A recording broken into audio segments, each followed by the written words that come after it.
자, 각종 사건 사고 좀 짚어보도록 하겠습니다. 네, 여상원 변호사, 백기종 전 수서경찰서 강력팀장 그리고 하재근 문화평론가 모셨습니다. 어서 오세요. 네, 안녕하세요. 네.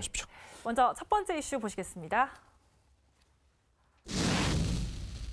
엄마의 마음으로 오늘 자정에 이제 한국과 멕시코의 월드컵 경기가 펼쳐지는데, 자, 지난번 스웨덴전 뭐 저 가지고 뭐 너무 그랬었는데, 네. 아니 그 가운데 최고 잘했던 선수가 바로 골키퍼 조현우 선수인데, 네. 아내분이 근데 악플에 시달린다는데요? 네, 그러니까 이제 구단을 통해서 조현우 선수 부인이 영상 편지를 보낸 거죠. 예. 응원하는. 그 영상 편지를 보고 사람들이 조현우 선수 부인한테 악플을 쓰기 시작한 겁니다. 아니 왜요? 외모를 지적하는, 예? 외모 비하하는 악플을 쓰기 시작하더니 급기야는 조현우 선수 부인 그 사이트, 블로그, SNS 사이트까지 예. 찾아 네. 들어가서 거기에다가 이 가족의 일상에 대해서 올린 사진을 보고 악플을 썼는데, 거기에 생후 9개월 된 아기도 있었다는 거죠. 네. 그 아기에 대해서도 악플을 쓰고, 심지어 그 아기의 외모를 예. 지적하는 악플을 쓰니까 예. 조현우 선수 부인이 나에 대한 악플은 참겠는데 네. 아기에 대한 악플은, 이 아기가 나중에 나이 먹어서 한글을 배우면 이거 읽고 나서 상처를 받지 않겠느냐라고 해가지고 그 SNS에 올렸던 그 글들 한 700여 개 되는 거를 대부분 다 삭제한 사건이에요. 자기 글을 자기가 삭제했다고요? 너무 안타깝습니다. 그런데 조현우 선수 부인 굉장히 한효주 닮으셨다고 유명하기도 하고 네. 남편을 굉장히 극진하게 또 아끼는 마음으로도 유명하잖아요. 네. 그 이제 운동선수 부인, 특히 축구 선수들 부인이 유명하거든요. 예. 미모로 유명하거든요. 그래서 네티즌들이 흔히 이제 미모를 뭐 많이 부럽다고 표현하기도 하고, 그 이 조현우 선수 부인도 그렇게 흔히 선망의 대상이 됐었는데 예. 왜 갑자기 월드컵 시즌에 악플의 대상이 되는지 도무지 이해가 안 되는 거고, 네. 조현우 선수 같은 경우에는 얼마 전에도 이 부부지간에 예. 1200일 됐다면서 부부가 이 서로 주고받은 메시지를 공개를 했거든요. 예. 근데 정말 닭살이 일 정도로 굉장히 애정 표현을 많이 하는 겁니다. 2016년에 결혼했으니까 이제 3년째라서 이제 막 깨가 쏟아지는 신호는 조금 벗어났다고도 할 수가 있는데, 예. 그래도 여전히 부부지간에 3년 연상연하거든요. 굉장히 그 서로 애정 표현을 많이 하는 그런 부부인 것 같은데, 네. 이렇게 다복하게 단란하게 잘 살고 있는 가정에 예, 예. 대해서 왜 이분들이 아무 상관없는 네티즌들이 외모 평가를 하고 악플을 쓰는지 정말 이해가 안 되는 외모 사건이에요. 가지고 저러는 건 진짜 안 되는 거 아니에요, 변호사님? 당연하죠. 저걸 어떻게 그리고 예. 지금 SNS에 우리나라 그 네티즌들이 예. 뭐 외모 비하라든가 그 욕하는 글이 지금 조현우 선수 아내만 아니라 예. 많이 횡행하거든요. 이게 어떤 문화적 특징이 좀 있는 것 같아요. 예?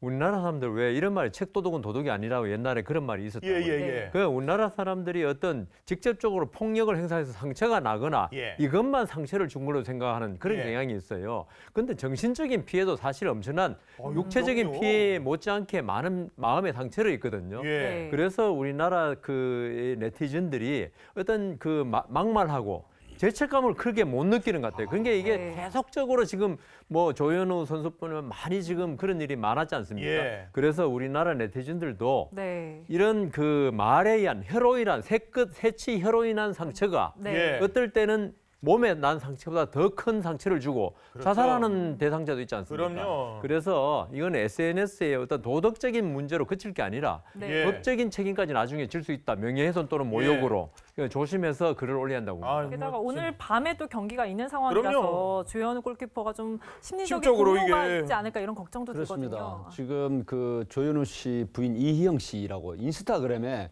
이 조현우 선수가 조현우 그러니까 이제 이렇게 나오는 거예요. 이희영 남편 조현우, 할인이 아빠 이제 이렇게 지금 돼 예. 있고, 그런데 수년간 그 인스타그램이라는 곳이 있어요. 사이트, SNS 사이트인데 여기에 저도 들어가 봤는데 아기 사진, 9개월 된 아기 사진과 부인의 그 사진을 같이 올려놨거든요. 예. 뭐 정다운 사진을 올려놨는데 사실은 스웨덴전에서 굉장히 선방을 했지 않습니까? 엄청나게 네, 막았죠. 그런데 프리킥이 사실은 막기가 거의 한 70% 이상 막기가 어려운 거잖아요. 예. 저도 축구 동호회 회장을 했습니다만은, 그렇기 때문에 그 프리킥은 어쩔 수 없는 사안인데, 페널티킥. 예, 그 페널티킥이죠. 그러니까 페널티킥을 예. 이제 막을 수가 없었던 상황인데, 그걸 가지고 조현우 선수 때문에 마치 진 것처럼 악플러들이 악플을 단단 말이죠. 아이고야. 네, 이렇게 되니까 결국은 조현우 선수 부인이 수년간 아기가 볼까봐 예. 나중에 글을 깨쳐서 그래서 그 글을 지우는 이런 아픔이 있었는데 사실은 악플러들이 이런 역지사지라고 상대방 입장에서 네. 생각을 해봐야 됩니다. 네. 아니, 뭐 지난번 스웨덴하고 경기 때 스웨덴 골키퍼가 이 뭐 거의 농담하는 쪽으로 어떤 사람들이 샤워를 해야 되나 뭐 할 정도로 스웨덴 골키퍼가 위호스팅이 하나도 없어서 그냥 가만히 서 있어서 그런 농담도 나오던데요. 오늘 조현우 선수가 또 진짜 정말 우리가 샤워해도 되나 뭐 이런 정도로 골키퍼가 일을 안 할 수 있을 정도로 잘 싸워줬으면 좋겠습니다. 다음 주제로 가보도록 하겠습니다.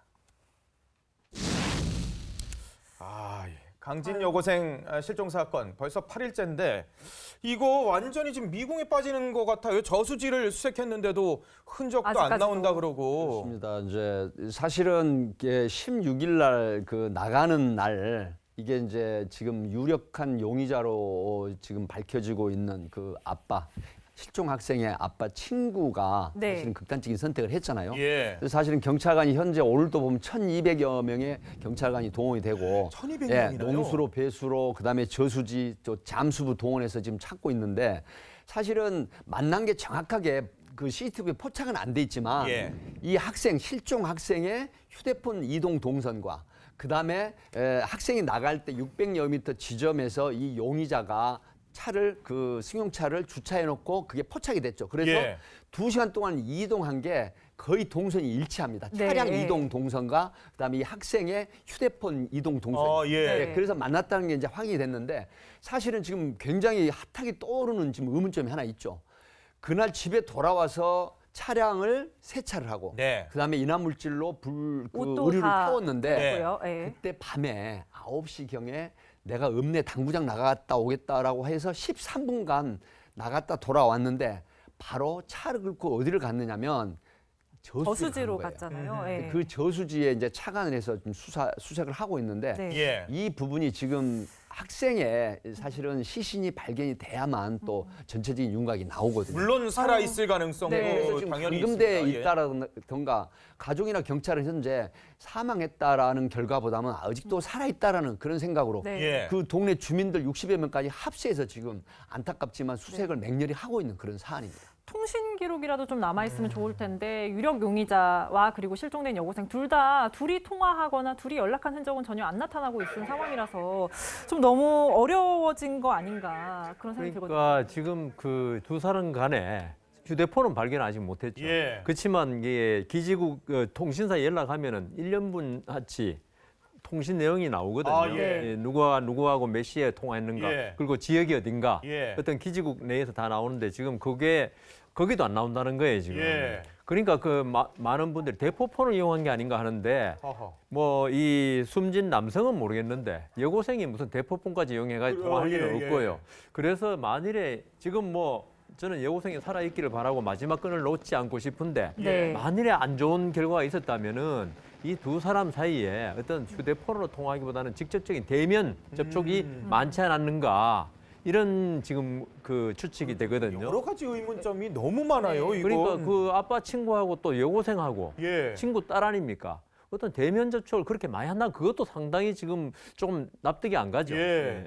아니 그런데 이래서 지금 뭐 너무 의문점이 많고 단서도 안 나오니까 이거 공개 수사로 그냥 전환하자 이런 얘기도 나오거든요. 네, 사실 이제 강력 사건, 그러니까 특히 그 납치라든가 실종 사건의 이 골든 타임이 보통 일주일을 잡거든요. 예. 근데 일주일이 지나서까지 아무런 단서가 나오지 않게 되면은 공개 수사로 전환을 하는 게 보통 일반적인 상식입니다. 예. 왜냐하면 공개 수사를 함으로 해서 용의자라든가 그다음에 이 실종이 된 학생의 얼굴을 본 사람이 제보를 함으로 해서 그걸 단초해서 수색이나 수사를 하게 되면 훨씬 신속한 수사가 이루어지거든요. 네. 근데 하나 문제가 있습니다. 어떤 거요? 지금 경찰이 취재를 해본 바로는 가족의 중에 한 분이 굉장히 강력한 반대를 하고 계십니다. 그래서 공개 수사라고 하는 부분은 가족의 찬성이 아니면 예. 현실적으로 미성년자 학생이지 아, 않습니까? 가족이 찬성을 네, 해야 되는. 그래서 이 공개 얼굴 수사가 공개하고 어렵습니다. 이런 문제가 있어서 그렇고. 그 딸 그럴 같은 수도 경우에 있겠네요. 어머니로서 그렇지 않겠습니까? 예. 지금 살아있다고 믿는데 만일에 이걸 공개 수사에 나중에 살아있는 게 밝혀지면은 아, 이 예. 딸의 장래에 안 좋을 거고 근데 제 생각에는 이 지금 자살한 아빠 친구 예. 이 사람은 공개해도 되지 않을까? 왜냐하면은 자살을- 지금 상당히 용의자로 지금 돼 있고 예. 그러면 이 사람을 본 사람들이 신고를 하지 않겠습니까? 어디서 예. 봤다, 언제. 그래서 딸은 안 하더라도 예. 이 그 아빠는 해가지고 좀 수사에 좀 진척을 내면 좋겠는데 어떻게 될지 모르겠습니다. 빨리 좀 네. 돌아왔으면 하는 바람을 가져보고요. 마지막 주제로 가보도록 하겠습니다. 이 네. 조재현 씨 얘기인데 조재현 씨 제일교포 여배우 어제 오후 공갈하고 공갈 미수죄로 고소를 했다 그러거든요. 그러니까 이제 조재현 씨 측의 주장에 따르면 예. 2002년부터 10년에 걸쳐서 공갈을 당했다. 그래서 10년 동안요? 10년에 걸쳐서 그래서 2012년 정도까지. 네. 그래서 1억 원 가까운 돈을 뜯겼다. 예. 그리고 나서 2012년 이후에 각서를 받았다. 더 이상 돈 요구를 하지 않겠다는 예. 각서를 받았는데 최근에 돈이 궁하다면서 다시 3억 원을 요구하는 내용 증명을 보내왔다라고 예. 해서 과거에 했던 부분에 대해서는 공갈, 예. 최근에 3억 원 요구에 대해서는 공갈 미수 이렇게 그래서 주장하면서 두 가지로 네. 그래 고소를 한 겁니다. 공갈죄랑 공갈 미수죄가 성립을 하려면 예. 증거가 있어야 되잖아요. 그러면 이 여배우가 확실하게 좀 준비한 증거들이 있다는 조재현 씨 측에서 조재현 씨 측에서요. 그러니까 그 아마 녹음했을 겁니다. 요새 휴대폰은 뭐 거의 녹음 기능을 누르면 녹음이 되니까 공갈로 고소를 하려면 그 정도 그 녹음이 있는 게 제일 중요하고요. 예. 아니다 하더라도 지금 제가 볼 때 이 지금 10여 년간에 걸쳐서 7, 8천만 원, 예. 뭐 1억 가까이 예. 했다면은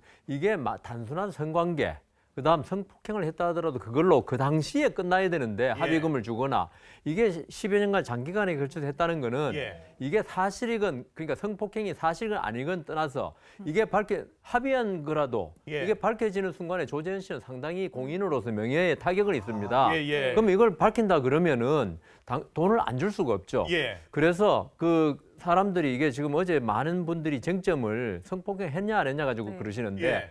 합의해서 했고 성폭행을 사실 했다 하더라도 예. 내가 고소할 생각이 없으면서 예. 요걸 빌미로 돈을 받겠다면 공갈이 됩니다. 예, 성폭행을 실제로 당했다 하더라도 내가 고소할 마음이 없어. 예. 속으로는 예. 없는데 이걸 이용해서 돈을 받겠다면 공갈이 되거든요. 예. 그래서 이런 그 10여 년간에 걸쳐서 1억 원 가까이 되는 돈을 줬다.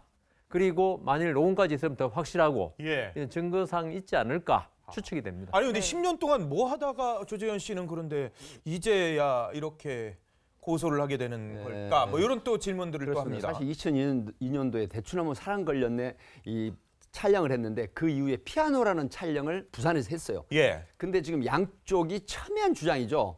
그때 이제 그 방송국 신축 공사장 화장실 성폭행 했을 때는 사진을 찍자고 하더니 결국 성폭행을 화장실 끌고 가서 했다라고 하는데 그게 여배우 측의 여배우 주장이죠. 주장이거든요. 근데 조재현 씨는 뭐라고 얘기를 하느냐? 예. 아니다. 부산에서 피아노라는 드라마를 촬영을 할 때 와서 타로 좀도 봐주고 네. 그다음에 그 여배우의 집을 2번이나 오라고 해서 갔었다. 그곳에서 성관계를 했지 어떤 성폭행은 아니다 이렇게 주장을 하는데 예. 또 여배우 쪽에서는 지금 43세 된 여배우 쪽에서는 그 사건 이후로 굉장히 극단적인 선택까지 할 지경에 이르렀고 예. 신경정신과 치료까지 받고 있고 우울증이 왔었다고 주장을 하거든요. 예. 근데 양측이 첨예한 주장인데 문제는 조재현 씨가 지금 아까 여성한 변호사 말씀하셨지만 녹취품이 있을 수가 있어요. 왜 그러냐면 지금 그 조재현 씨가 성폭행했다는 그 모친이 그 딸의 모친이 야구자를 보내서 혼을 내겠다, 협박을 했다는 게 지금 주장을 하고 있거든요. 그게 조재현 씨 쪽. 네네. 네. 예, 조재현 씨 또. 쪽에서 그래서 이제 굉장히 그 강한 협박에 시달렸다고 하는데 양쪽이 첨예한 주장 때문에 지금 이 사안은 아마 수사가 그렇게 쉽진 않아 보입니다. 하지만 네. 너무 녹취록이라든가 오래전 일이니까, 예. 벌써 뭐 16년 전 일 예. 아니겠습니까?